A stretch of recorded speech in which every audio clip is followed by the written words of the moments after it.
Yeah, just stare at one spot and then look in your. So if you just stare at one spot and then you kind of use your peripheral, they'll show up. You'll see them moving a lot of times. They look gray. Like the biggest thing is they don't look. You take them out of the water like silver, or late season look like rainbows, but they're almost gray. Like they look very gray in the river. So you're not looking. If you see a dark spot, that's usually a Chinook or something. It's That was Jason Osborn telling us how to spot them. But unlike Jim Teeney, he doesn't always got them. This is the Wet Fly Swing Fly Fishing Show. Welcome to the Wet Fly Swing Fly Fishing Show, where you discover tips, tricks, and tools from the leading names in fly fishing today. We'll help you on your fly fishing journey with classic stories covering steelhead fishing, fly tying, and much more. Hey, how's it going, everyone? Thanks for stopping by the Fly Fishing Show. Jason Osborn, the man behind the Portland Fly Shop, shares his knowledge on the Kalama River and a couple of great Dean River stories today. Find out why you need a spotter for steelhead and listen to Jason describe some details on skating flies on the Dean and what fly pattern he recommends for skating for the salmon fly hatch. A quick word from our sponsor. GotFishing.com is your trusted source of information with access to the world's best fishing trips. You'll never pay a dime extra for the trip you book, and in many cases, less than advertised. Find out where Got Fishing could take you by heading over to GotFishing.com today. That's GOTFishing.com, or reach them by phone at 208-630-3373. So without further ado, here is Jason Osborn from the PortlandFlyShop.com. How's it going, Jason? That's good. How are you doing? Good, man. Good to have you on the show here. We've been chatting a bit over the years. I guess it's been years now. It's funny because I think when I first ran into you was at the shop in Gateway, right? You were working there, and I got a good story to tell about that as we get into it. But maybe you can talk about how you first got into fly fishing and then how you came to basically own the Portland Fly Shop. Oh boy, that's a journey. So in the beginning, let's see. So born in Portland, raised in Portland. We moved to Boise when I was real young. My mom was working for Boise Cascade at the time, and they moved everybody back to the corporate headquarters. So we wound up in Boise, and I think I was like 9 years old. And I remember living in Boise.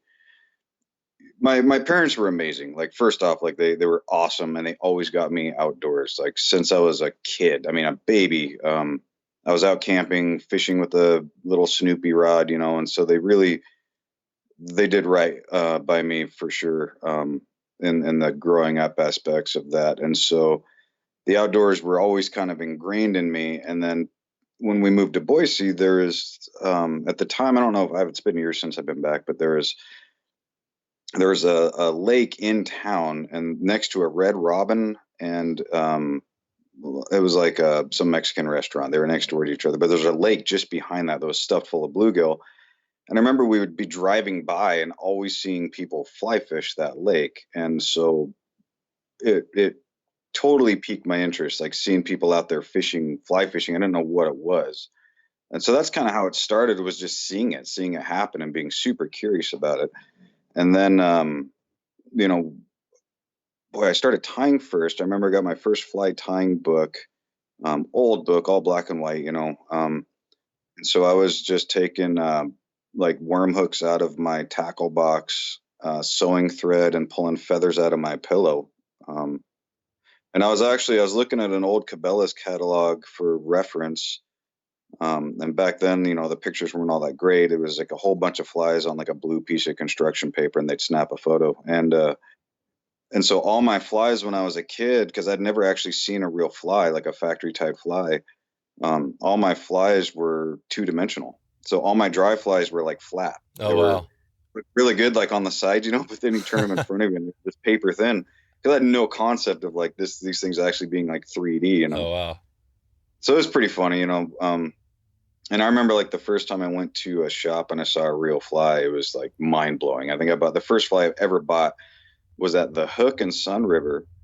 My very first factory like real fly, and it was a size like 16 mosquito. Yep. And that was it. That was, What That's where it started. the size 16 mosquito, what year was that? That was probably 94. I Okay. was 14. Yeah, 94. Because I was born in 80. Oh, there you go. So 94. So you're, and then after that, you're in, it's all fly fishing all the time from that point on. Yeah, and then like the movie, River Runs Through It came out, and that just kind of fueled the fire, Yeah. as it did with it, everybody. Yeah. And Yeah. so it was just kind of game on from there. And I started tying. I tied for maybe a couple years before I started fishing. My dad for Christmas got me a 8.5 foot 6 weight Fenwick Eagle outfit. And then that next year maybe it was just a year, because I was 15, my first trip to Montana. He took me for a week. He was on business, and then he extended his trip, and we fished our butts off, and just hit everything. We just road tripped it, and that was really where it kind of everything came to be, was that first trip with my dad to Montana. Like, that was the groundbreaking trip. Yep. Where'd you guys go? We hit Rock Creek, we hit the Madison, we hit the Gallatin, That's cool. and we hit the Blackfoot. Yeah. Amazing. We road tripped it, and it was like spring runoff. Back then I was young, right? So I had no concept of what high water was, low water. I just went. You just go before you know anything. Like, I shouldn't say that, but before you get too persnickety about conditions and everything being perfect, like when you're new and you don't know anything, you just go fishing. Exactly. And so everything was like blown out, but we still caught fish. It was great, because we didn't know any better. We just went fishing, and some days you go and it's brown, and some days you go and it's not, but you still just go. And we had a great time. That's cool. Yeah, that Rock Creek was my first when I was a young 12 or in that range. I went there. I think that was the first big trip I did with my brothers. That was kind of the same thing that got me going. So how did you go from in that range, Rock Creek, and then how do you take that up to the Portland Fly Shop? How'd you get to that point? Oh boy. Well, a lot of years. Yeah, because I remember seeing you. Well, I'll tell you that little story I alluded to at the start. I remember seeing you at the Northwest Fly Fishing Outfitters, right? And Mm-hmm. I walked in there, and I didn't know the owner that well, but it was kind of like, I just didn't have a real good conversation or anything. But you were over there tying flies. I don't remember exactly, but I just had this really good feeling when I ran into you. You were very personable, and it was just like, okay, this dude's pretty cool. And then the next time I saw you, I think, was in the Portland Fly Shop. I didn't realize you even owned the shop, right? It was just like, holy crap, okay, you're the man, you're doing this thing. So take us back to that time at Northwest Fly Fit, and then how that all came to be into the shop. Sure. Yeah. I worked there forever. I managed the shop. I was the head guide for a while, for a lot of years, I guess. And, the only reason I even broke away was pretty much like a midlife crisis. It was just kind of, it was either like a Harley, like a Corvette, or a fly shop, really. I just kind of hit a brick wall. Which one's more expensive to start to get? Yeah, well, yeah, this is probably the most expensive. Yeah.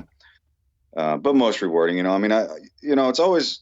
I actually didn't want to shop. I saw what for a long time. I saw the owner, Jack. I saw his struggles of being a small business owner. I used to, when I was growing up. Obviously, you're like, oh, I want my own fly shop. Yeah.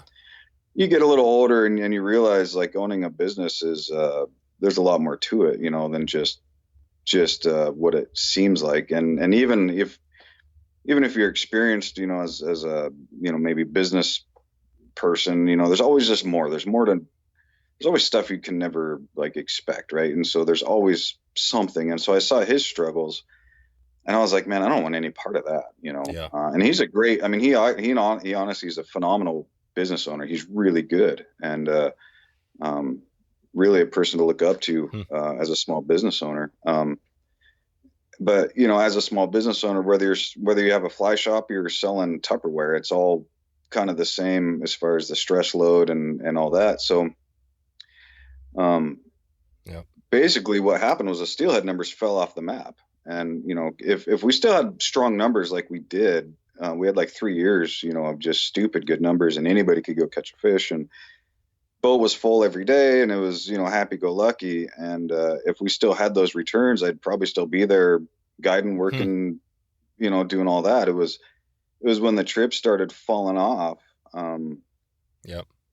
I just needed to do something. I mean, I was like 38 at the time and had my whole retirement plan was a beat up drift boat and a client list. I mean, that's really all I had at that point. Cause when you're busy guiding every day, you're making some money, and you're busy, and you don't think about certain things. It's when you're slow, and when you don't have anything to do, that's when things get like bad or good or whatever. But that's when change seems to happen. Right. Mm-hmm. Good or bad, but that's just when you have time. And so, when I was kind of faced with like, look, man, I'm almost like 40.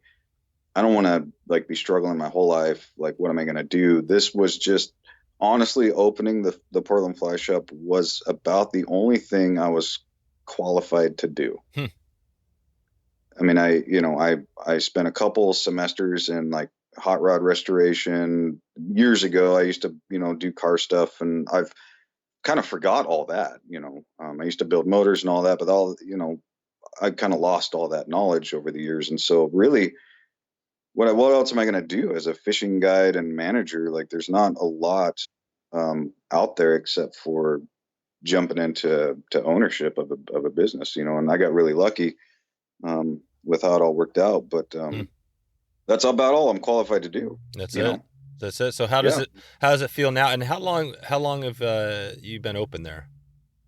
We hit 2 years in December, last December. Yeah. So it's just been 2 years. And it seems like you've been open. I guess that's the thing, since I've known you a little bit longer, but it seems like you've been open for a lot longer. So I mean, what in 2 years, what have you learned, that you didn't know, and what might you give somebody that's thinking about, starting the shop as a tip? Oh boy. Number one, I would say, is location. You've in order for it to work, and in order to get all the products you really need to get, some products you just have to have, really to make it. Location's everything. If you're not in a location that needs a shop, not needs a shop, but that, you really want to fill a void. And there's a lot of fly shops out there in really good locations. And, I think the main reason we're successful is because of where the shop is located. I mean, we got a great crew and everybody's awesome, but beyond all that, like just physical locale, we filled a niche. I would say, working at Northwest for as long as I did, I think I was there like 10 or 12 years. Oh, wow. And Portland's small, Portland's tiny. So as far as big cities go, so I would have, when I opened the shop, I thought for sure, like I knew most of the people. Like I knew pretty much, after 10 years, like being a smaller city and it's even smaller community, I would have guessed like, I probably know 90% of the fly anglers in Portland. Well, that's absolutely not true. When I opened the shop, most like 99% of the people that came in had no clue who I was. No had kidding. No clue. Oh yeah, Amazing. Totally. Portland's gotten so busy and traffic sucks so bad that anything past 82nd, if you're on the west side, pretty much might as well be Arizona, and vice versa, like east going west, right? So it's I would say we really don't share many customers for the most part, just because of geographical limitations. I mean, with traffic being non-existent now, that might be a little different, but in a normal time, I mean, from my shop to get to the east side could take an hour, and so it was pretty wild. It was pretty wild, like realizing there was this whole nother set of anglers, and I mean, really good, like accomplished long time anglers that I never even knew, or they didn't even know me or anything. It's actually pretty neat. That's cool. So basically, so you're 2 years now in your shop. Do you do some guiding now, or what where are you at there? No, I quit when I opened the shop. Sometimes I think it might be fun to do it again. most of the time I know better. 12 years guiding was a long time, and it's probably good that I stopped. But really, if I have time to guiding doesn't benefit the shop, and the shop is my future, and the shop is like where the dog's yelling in the background. I hear. That is the future. That is where all the attention has to be, is the shop. And so if I have time to guide, I really have time to do more, like, for the shops, social media or YouTube videos or whatever. Like, and that's kind of where I'm at. Like, because like you can't do both. You can't guide and then take video and stuff for the shop. It just doesn't work. It really doesn't, and it's pretty tacky to be working for the shop on the customer's dime. You know what I mean? So it really has to be separate. So I just figure we've got really good guides now. Jackson basically took over my Washington business, and he's guiding all the Southwest Washington rivers that I used to guide. And he's really actually really good. So I feel super confident about that. What are some of those? What are those rivers? The main rivers in Southwest? Kalama, Cowlitz, Klickitat in season. He's got this little raft where he's a little bit more adventurous than I ever was. Sure. What's the Kalama? So for somebody who hasn't been up there, compare that to a river down in Oregon. What's it similar to, size-wise, and how it looks? Oh boy, it's probably closest to the Sandy, a little smaller than the Sandy. Yep. Okay. But it'd be like the Sandy at Dodge, Yeah. Kind of that flow. In the summertime, it gets down to maybe like 100 CFS though, so it does get really, really Gotcha. skinny. What's the season? What's the timing? What was your focus there in guiding? Well, when I first started guiding, they had fish year round. It was one of the few places you could go any day of the year and really, really have a good, people say there's fish, every day of the year, and there is, but the Klamath was one of the few places that you really had a good shot every day of the year. Back in the beginning of kind of when I fished it my whole life growing up. And then, when I started guiding it, we had amazing runs of seasonal fish. I mean, every season we had the spring steelhead. People used to call it springers. Most people think now of spring chinook, but the early days were Klamath springers, and the East Fork had them too, of these amazing, like Skamania run spring steelhead that were just rocket ships. And so, even some of the OP guys would come down just for these, because they were just phenomenal fish. And, so over the years with hatcheries, either switching stuff up or losing funding, or I don't know how all that works on the backside. I'm not an expert on any of how that works. I just see the changes. Yeah. Now it's very seasonal. But that's why the Klamath in the beginning was just amazing, because you could catch springers, you could catch, true summer fish. There's a huge run that came in the fall, then they had, great winter runs. And so there's always steelhead around. And then you double down. There used to be 2 strong runs of coho and 2 strong runs of chinook. And so just every day of the year, you could go run into big fish. The float's only like 6 miles, and you could easily spend 14 hours in 6 miles and still be like pushing to get out of there. There's just so much. Wow. What's it like now? Where do you guide, or what's the guiding like now? Super seasonal. Everything went to like a broodstock program. So we have we've got a short window. The fishing can still be really good. It's just condensed into, summer. We don't see a lot of like the June fish anymore. It's mostly a fall fishery when everything else is going off. The winters, we've kind of lost their December, January fisheries. Now it's into like February and March, because they went to a broodstock program and all that. So it's just hatchery changes really. The wild fish are pretty strong in summer and winter, but the wild fishery is even more like down to maybe like a 30-day window, where you kind of have a month to really go after them. So, and then they quit letting all the fall chinook into the river, with the weirs and all that. So there's a lot of issues on the river these days that didn't used to be there. It's just everything's shortened up, it's all condensed. Yeah, condensed. And more people, or I mean, do you see still lots of pressure there? No, Not no, really. not like the old days. No, the old days had way more, way Yeah. more. There was, oh boy, all the big names used to be on the Kalama. I mean, I was watching, like people were filming like how-to movies, Right. stuff all over the place. And it used to be, you'd run into, you'd see Jim Teeny up there all the time. You'd Yeah. see, I mean, all these names, Sure.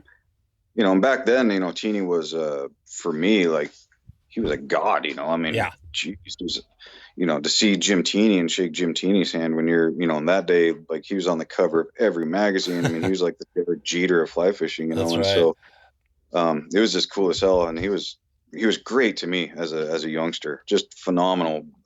Yeah. Super nice, courteous. So it was just, back in the day, it was way busier, but a lot more known. It's weird. It used to super popular river that just kind of fell out. It's interesting. Well, it seems like maybe sounds like it's a kind of a cool place that might be worth checking out.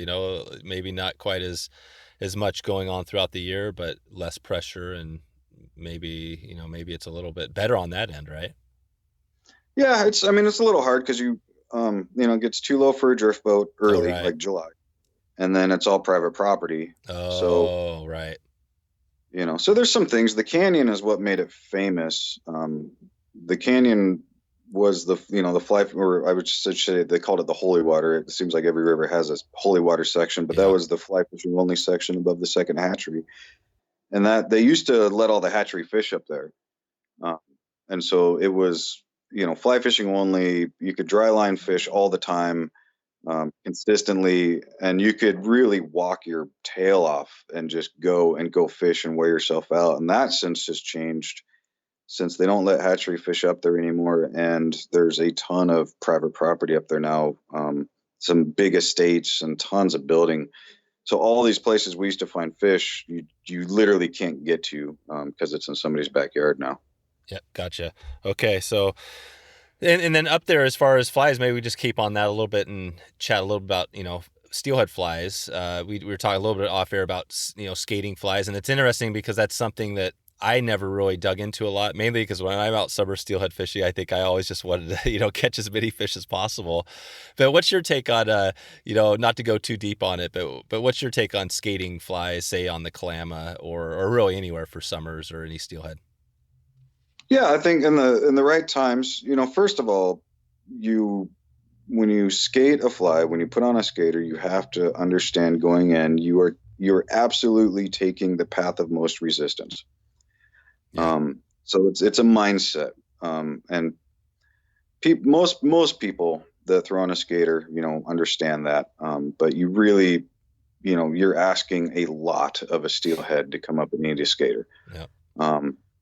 But I will say there's definite times, that it's not uncommon to raise 3 or 4 in a day, on certain rivers. The upper Kalama, can be great for skaters. Well, hell, the lower Kalama can be great for skaters. Once we get some fall caddis bombing around, I think 2 things happen. Some of the fish have been there a little while, right? So they kind of revert back to a little more trouty behavior. Mm-hmm. It seems like the longer steelhead are in the system, the more kind of trouty they get. And so once we have these big fall caddis bombing around everywhere, I think they just really take notice. And so I've always found, at least on the west side streams, that fall caddis, it's easier to get fish to come up to skaters for a lot of reasons, I think. But when the fall caddis are really out, they just tend to be more interactive with skated flies. And then also the sun isn't as aggressive that time of year. So it's kind of a double whammy. It's easier for the fish to look up because the sun's off to the side, right? The sun's just not as aggressive. Mm-hmm. And then they have a lot of surface activity already going on. And, at the end of the day, like, they're still fish. And so they grew up eating bugs. They're still fish. And so I think they still have that instinct of bugs are good. We eat bugs, at a certain point in time. And so that does make it easier. And you'll get a bunch of rolls and stuff, and a lot of times you don't even see it.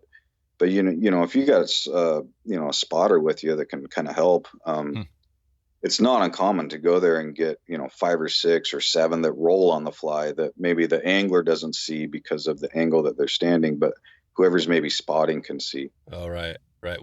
What's the setup quickly? I mean, can you just toss on get a skated fly that's made for that and just tie it on like normal to your normal summer steelhead setup and go for it? Yeah, a lot of times, yeah. Yeah. I like I like single handers a lot for skating flies. I usually end up skating with the single handers. I don't do a lot on the big rivers in the fall, right? So like the Deschutes and stuff, I don't do a ton on there. So, I can't really talk about like the optimal skater setup on the Deschutes just because I'm not experienced with it as much as, some of the guides Sure. that are really good at it over there. But on all of our smaller Western rivers that I'm really used to, even the Cowlitz, you can get them for sure skating on the Cowlitz in the summer or in the fall. I just like a single hand rod. I think they're way more, they're easily managed. You can mend easier, and I think the lines float better. Sorry, dog's all groaning. What's your? I can't remember. What's your dog's name? That's Duchess.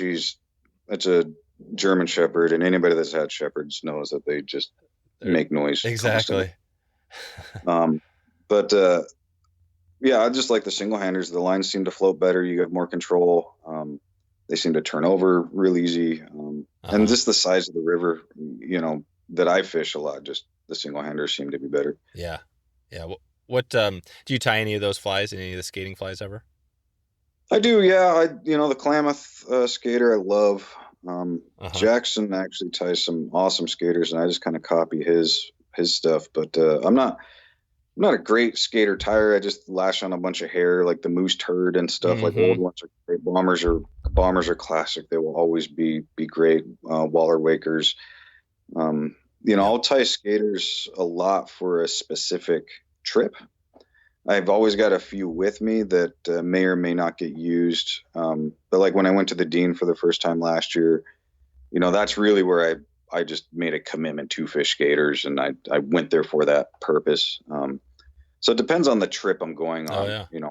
My brain will get kind of tuned into one thing that I want to do, and that's what I'm on at that time. Like that's just how I always work. Is I'll just get an idea in my head, and this is how I want to catch the fish, and that's all I do until I can like catch a fish like that. Yeah. What was that like on the Dean skating?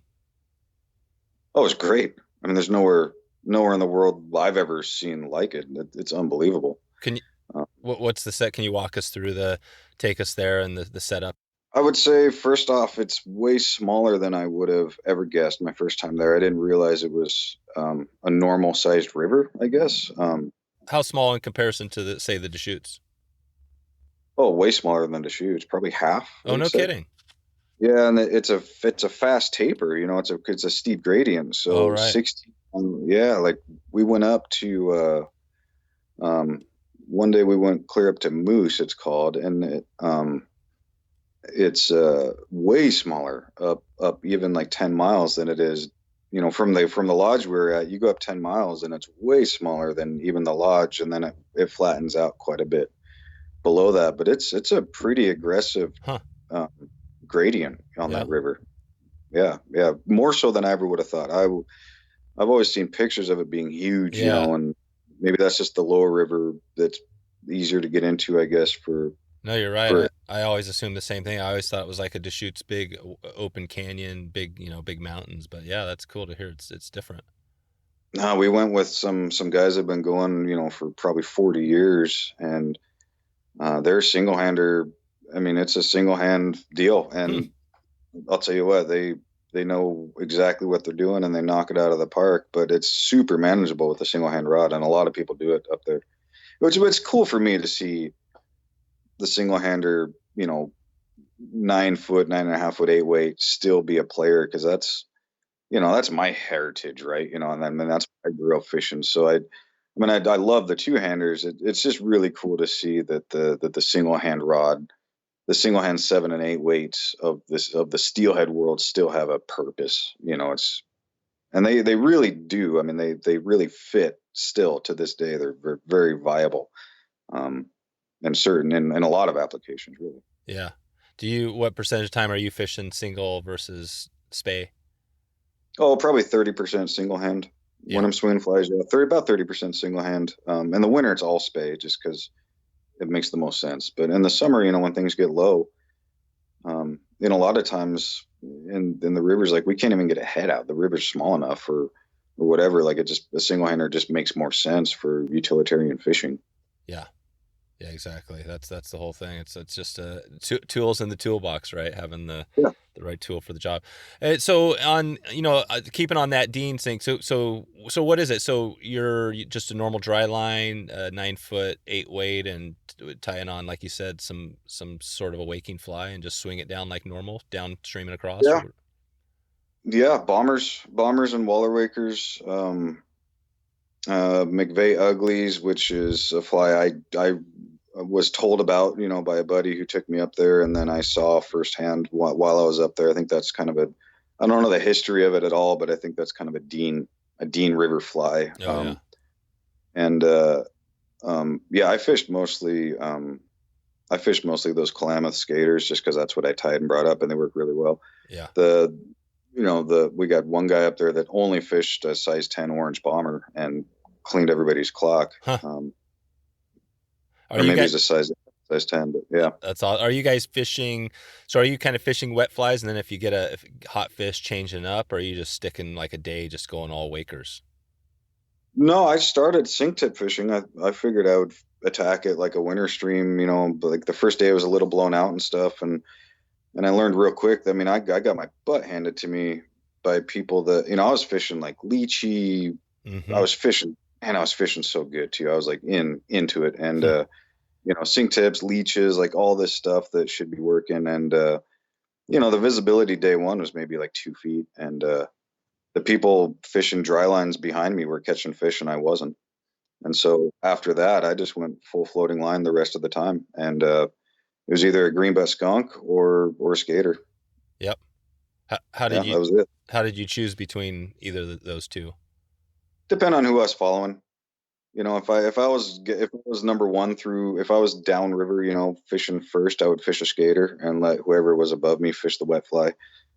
That's usually how it went. Gotcha. We wouldn't run 2 skaters through. You could. I mean, those fish are aggressive enough. It wouldn't be a problem. But it was just kind of a, whoever's up front, maybe take the path of most resistance, and it was whoever's behind, gets to fish the wet fly. That's right. And what about the riffle hitch? Is that something that is that where you kind of toss on a wet fly and you with the riffle hitch and it makes it into a kind of a waker? Yeah. Yep. Mm-hmm. Yeah. I never hardly use them. I know I got buddies that swear by them. I've never done it. I'll just do a down eye hook and a clinch knot. And it's always worked fine for me. Yeah. I think, we end up like getting all these like extra things like we do when fishing slow, right? And you think more about what you're doing when fishing slow. And skating flies will always be the hardest way to catch a steelhead. So you've got a lot of time to think about in between. It's like what you could do better. Nobody ever goes home at the end of the day when they've caught a ton of fish and think about like, okay, why was it so good and all this? But everybody, when they get their butts kicked, they go home and they're like, what could we done different? Like, why was it me? Was it, so when you have that much time in between fish, like it's easy to maybe overthink things and overanalyze. And, to this day, I will just always say, like with steelhead fishing, you're better lucky than good. And, like the riffle hitches and all that. I mean, if you believe in it, for sure. Like I'm sure somebody out there is like, Jason, you are absolutely wrong. It matters.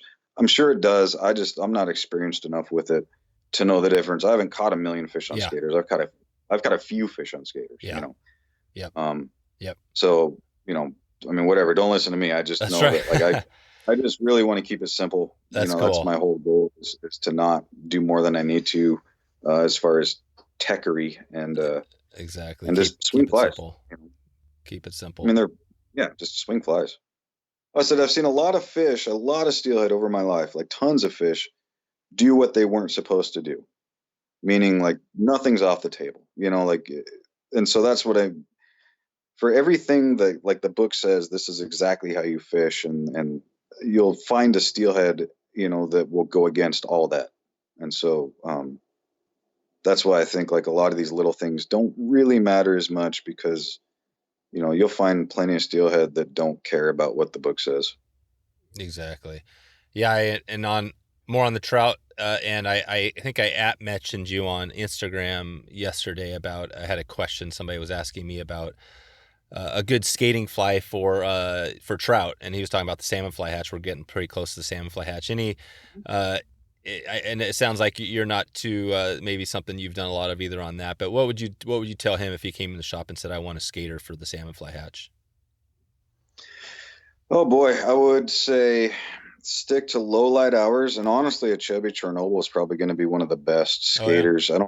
I don't know if you necessarily need to reinvent the wheel and tie a specific skater. You can for sure, just have fun, but the chubbies are pretty tough to beat as far as a skater goes. And I would say just stick to low light hours when they're at the highest metabolism and they're feeding the most is going to be your best shot, because midday when the sun's out and everything's going off, it's really hard later in the hatch especially to get these fish to do stuff that's not when you're not fishing exactly natural, right? So they see a ton of bad presentations, they see a ton of traffic, they see a lot of them been hooked, a lot of them have had a hook in them. And so if it's not perfect, a lot of times they don't eat it, or if it looks too much like a fly or whatever, like if it's too bushy, or a lot of times chubbies, they stop losing their effectiveness later. But in the low light hours, that's when you can get away with a lot more. Their metabolism's like, peaked. They're eating, they're looking for bugs. It's go time for them. And so I would say in low light hours, that would be the time to really attack with the skater. I imagine it's for micro spey, a lot of the trout space. Yeah. People want to use it. And so, that's what I would say is just stick to low light, use a traditional chubby that has a white wing so you can see it. Yep. And a lot like fall caddis, pitch it into the banks and then maybe pop it out. Oh, right. Like or vice pop it out, versa. like strip it out. Yeah, or just pop the rod tip a little bit. Yeah. Jerk. Yeah.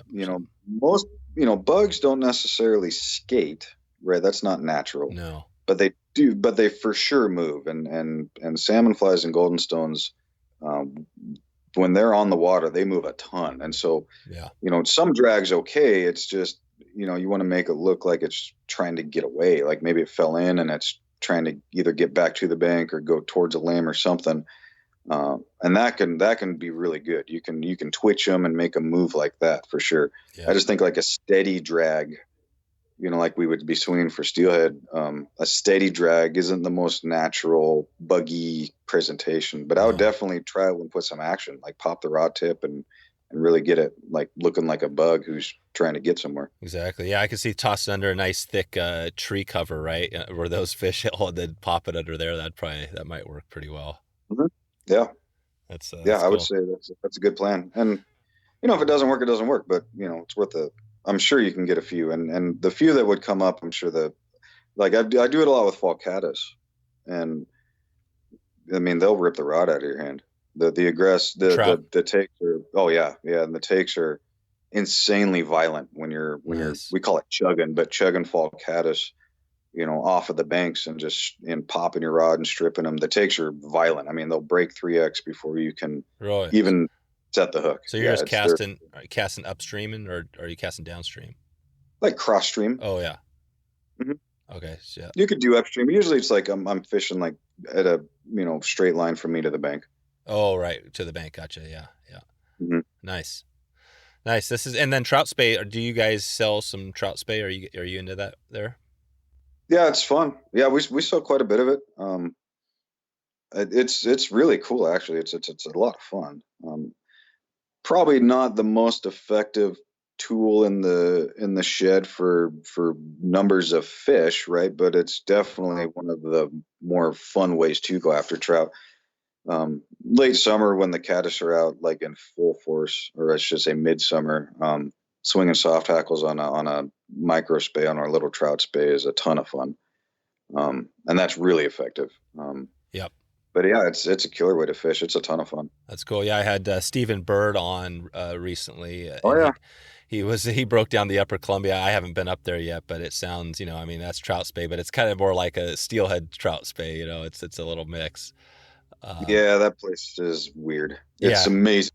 It's unbelievable, and it'll haunt you. Like you take one trip up there, and it will be all consuming, and it's all you want to think about. Yeah. It's like nowhere else. Yeah, That's and what it seems like. trout spays are awesome up there. Yeah. That's it.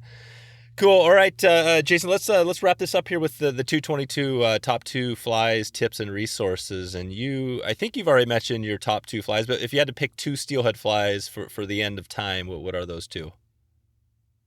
Oh boy. For no other reason other than I love them. Jerry French's Camo squid would be my cool. my number one winter fly, just because for whatever reason, that fly I just love. It's fun to tie, and it just, when you get a good one, they look so awesome. And for summer, I would just say a greenbutt skunk. That fly has just saved my bacon more often than I can. It would be like a cool one, somewhat like polar bear and jungle cock, but Yeah. it would have to be a greenbutt skunk, for summer. You ever use just a skunk? Oh yeah, mm-hmm. Yeah. Not as much, but yeah. Yeah, I love that. I had when Frank Moore was on, he was talking about. I asked him about his favorite pattern. He said the skunk, and I said the green butt skunk. And he almost got kind of mad, right? He was like, "No, not the green butt. I love the skunk." And I actually returned that night. I caught a steelhead on the north on a skunk, so it was a pretty amazing evening. That is cool. But cool. All right. And then what about tips? If we stick on maybe the summer steelhead, say we're on the Kalama and you're fishing up there, and any tips, any steelhead tips you give somebody that maybe hasn't caught one yet up there? Yeah, so if you're new and you're getting after it, if you want to catch a steelhead, I would say this applies for anywhere, but like if you're trying to get your first, which is the hardest by a long shot, the first steelhead is the hardest. I would just attack the river with the mindset of making your fly as easy as possible for the fish to eat. Meaning, don't make them move too far.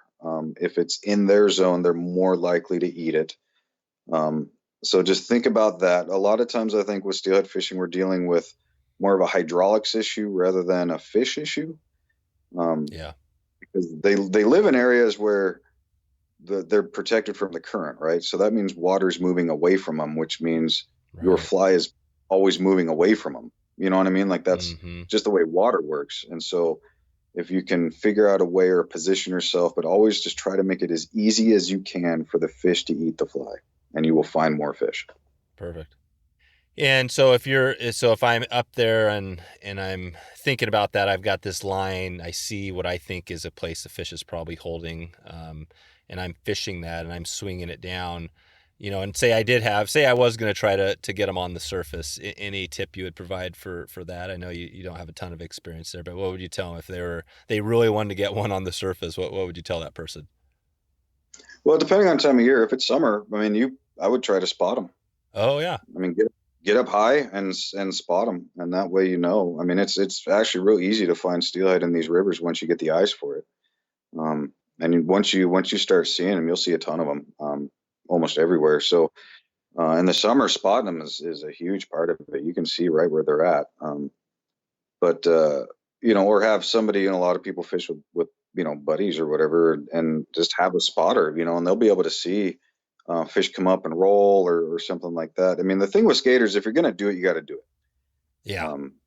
It's just going to be it's just going to be a commitment. So it can't just be like, maybe I'll skate, maybe I won't. Like, it just won't ever work that way. Like, you just have to commit. And once you commit, then you'll get the rewards from that. But it's, when you got to just do it, and you got to put on the skater, even though, like, it's probably not the most effective. You got to train your brain into saying, yeah, but like, this is how I want to do it, and this is how I'm going to do it. That's it. You spot him. I always think of Jim Teeney, like, you said, you remember that? I spot him, I got him.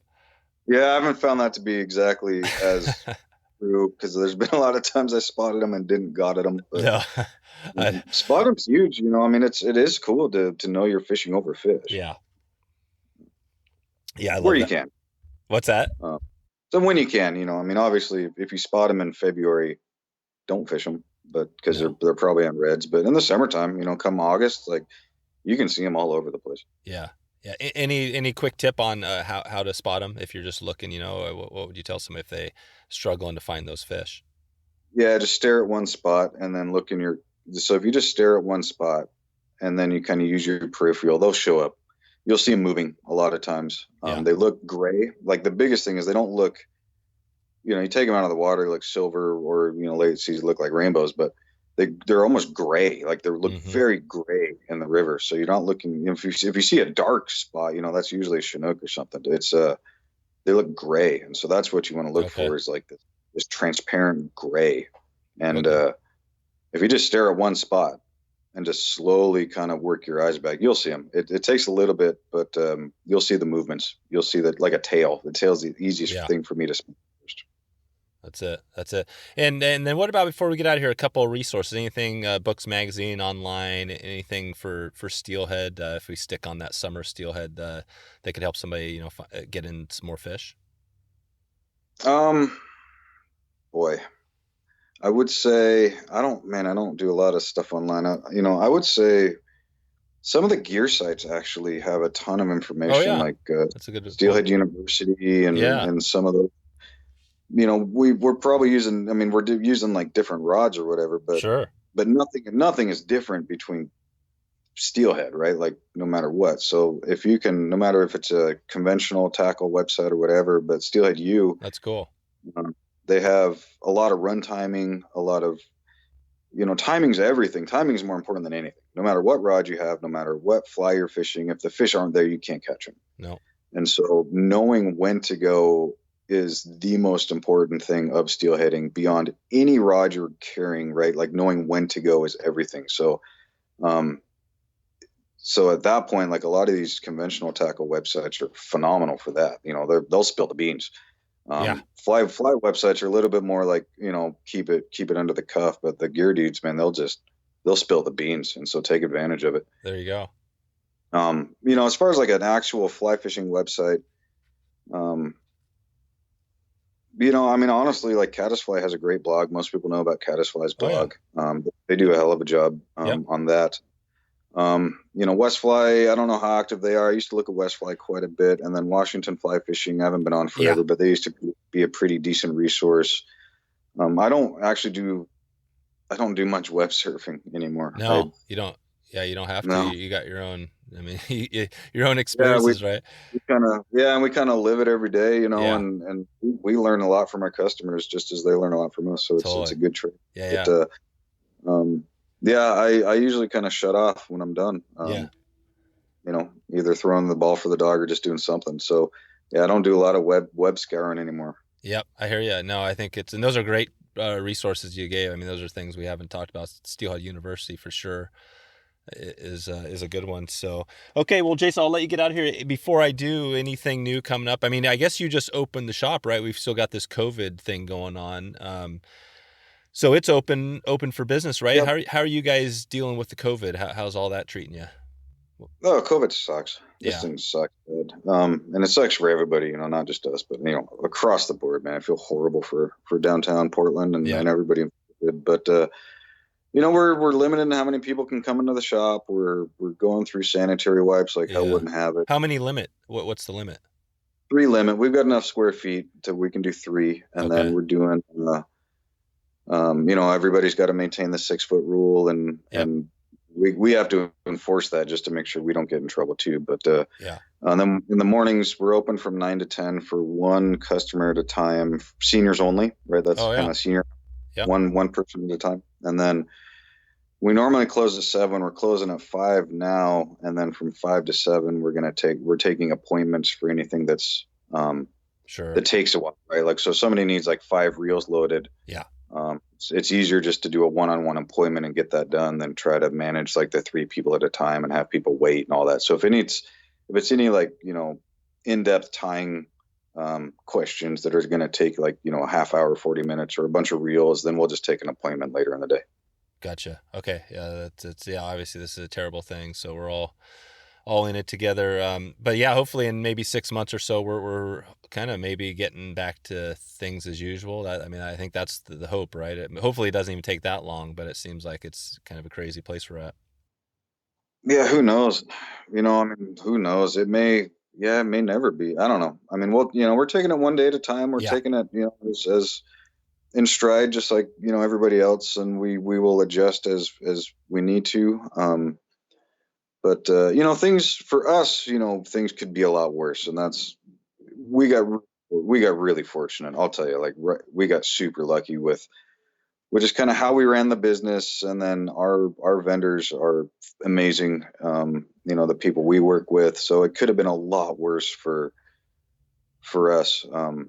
So we'll be fine. Most fly shops, I think, will be okay, just because we've got an awesome community that surrounds fly shops. We may not have picked the most lucrative career in the good times, but I think it's a more stable career. It seems to be. People love to fish. Yeah. And so no, we actually got really lucky. I'm super fortunate. It could have been a lot worse for us. Cool. For sure. That's cool. And you guys do you have an online store as well? Oh yeah. Yep. Link to our website. Yep. We've been doing a ton of shipping. Oh yeah. I Travis at the Gorge, we were talking a while back, and he mentioned that, I mean, they got guys that are in Hood River that just go online and buy stuff, right? They ship within Hood River. I mean, so I'd imagine you get the same thing there in Portland. Oh yeah, we ship a ton to Portland and Vancouver, and everywhere. But a lot of Portland. It's cool. I mean, everybody kind of dropped their free shipping rate, so it makes it easier for people. Oh, there you go. Yeah, no, where there's a will, there's a way. Always. It'll happen. No, I believe you. I think that the community obviously that's why I'm in it. That's why I'm all in on this, is that I think it is one of the greatest communities. Everybody, involved is awesome. So Jason, the portlandflyshop.com, I'll put a link and some stuff in the show notes, and then we'll go from there. Just want to say thanks again for coming on in the chat today. Definitely, like I said, it's good to see you running the shop, and seeing your face out there is awesome, and I'm looking forward to keeping in touch with you. Yes, well, good to be seen. Thanks a ton. All right, man. I'll talk to you soon. Yeah, I appreciate it very much. Thank you. So there you go. If you want to find all the show notes, all the links we covered, just go to wetflyswing.com/142. Can you share this podcast episode with one other person today? That would be amazing. Who do you know that loves fly fishing and hasn't heard of the show yet? That one person. That'd be amazing if you could reach out to them and give them a heads up. I want to thank you for your support, and thank you in advance if you have a chance to do that. Reach out to me, Dave at wetflyswing.com, if you have a question, topic, or a guest you want to hear on the podcast. That would be great to hear from you. Just wanted to thank you again for stopping by today. Looking forward to catching up soon. Hope to maybe see you online or on the river. Thanks for listening to the Wet Fly Swing Fly Fishing Show. For notes and links from this episode, visit wetflyswing.com. And if you found this episode helpful, please subscribe and leave a review on iTunes.